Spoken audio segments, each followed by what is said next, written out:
Hello guys, চলে এসেছি আমি আবার একটা ছোটো মিনি ব্লগ নিয়ে। এটা ছিল শিবরাত্রির পরের দিন। আমি শুক্রবার উপোস করেছিলাম, তো শনিবারও তো উপোস ছিল সন্ধে অবধি।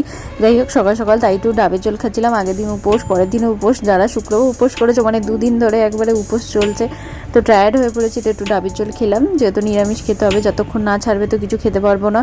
যাই হোক, ডাবের জল ঢল খেয়ে তারপর মা বললো যে তাহলে দুপুরে তুই সাবুই খাবি, তো আমি হ্যাঁ সাবুই খাবো। তাই একটু মিষ্টি দোকানে বেরিয়েছিলাম দই আর মিষ্টি আনতে, সাবু খাবো বলে। দুদিন পর পর ওই সাবু খাওয়া, আগের দিনও রাত্রে তাই খেয়েছি, নেক্সট দিন দুপুর অবধিও তাই খেয়েছি। তো যতই হোক, ভাত খাওয়া মানুষ, এইসব খেয়ে আর কতক্ষণ। যাই হোক, দই ফই কলা নারকেল বাতাসার মিষ্টি দিয়ে সব একেবারে মেখে দুপুরের লাঞ্চটা জমিয়ে হলো সাবু মাখা দিয়ে। বেশ ভালোই লাগে গরমকালে এই ঠান্ডা ঠান্ডা দই দিয়ে সাবু মাখা খেতে, তো খুবই ভালো লাগে। এইসবের জন্যই তো উপোসটা করা। তো যাই হোক করে বিকালে আবার বাবা একটু চুরমুর নিয়ে এসেছিলো, ওই চুরমুর দিয়ে মুড়ি খাচ্ছিলাম। তো আজকের মতো টাটা। ভালো লাগলে তোমরা অবশ্যই একটু লাইক শেয়ার কমেন্ট করে দিও।